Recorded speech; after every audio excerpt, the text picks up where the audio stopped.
Goeiemôre, dit is Dinsdag die 17de Februarie en dit is die jaar 2026. My voorreg om bietjie weer vandag met jou te gesels. Nou ek wil net vir jou lees uit die woord uit en wat die woord vir jou sê en dan wil ek probeer op my manier om dit aan jou te verduidelik sodat jy en ek albei kan verstaan wat hier binne is. Nou, as ek die woord so lees, dan praat hy met jou.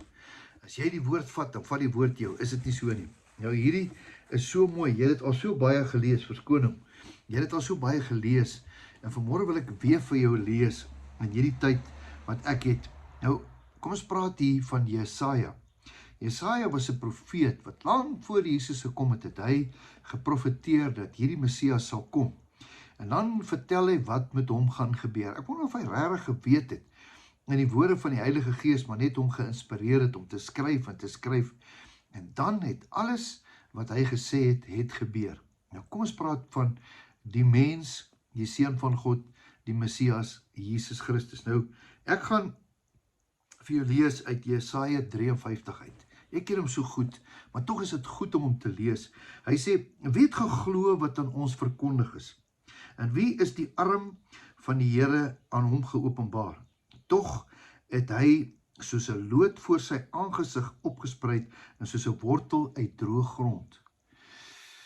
Hy sê, hy het geen gestalte of heerlikheid gehad dat hy hom sou aansien nie en geen voorkoms dat ons hom sou begeer nie. Hy was verag, onthou julle, deur die mense verlaat. Onthou jy, my God, waarom het U my verlaat? Nie net mens nie, hy het gevoel dat sy Vader hom ook verlaat het. 'n man van smarte en bekend met krankheid, ja, een wie as mens sy gelaat verberg het. Hy was verag en ons het hom nie geag nie. Nogtans, asseblief, hoor hierdie een, het hy ons krankhede op hom geneem.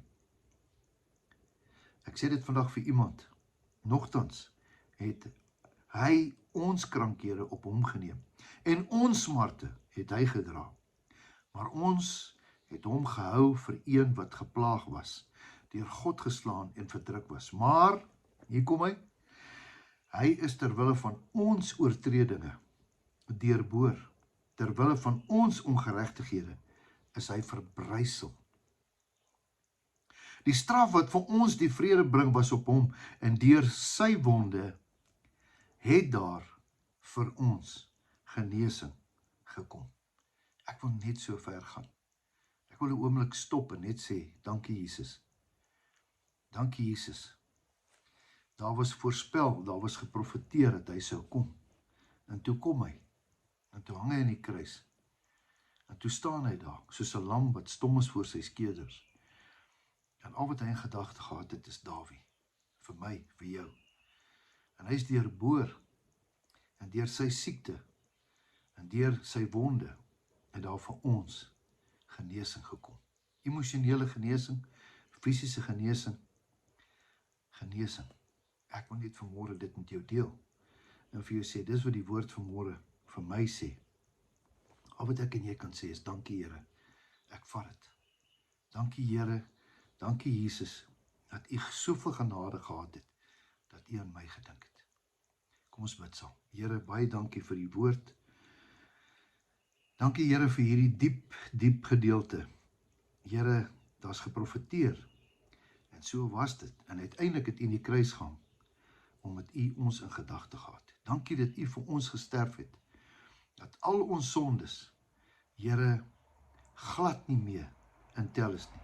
U genade was vir ons genoeg. Dankie Here, U het gesterf sodat ons kan lewe. Here, ons wil lewe. Help ons Here, om so te lewe, dat ons hierdie sterfvaardig is. Ek loof en prys U naam. Amen. Mag jy 'n wonderlike geseënde dag hê.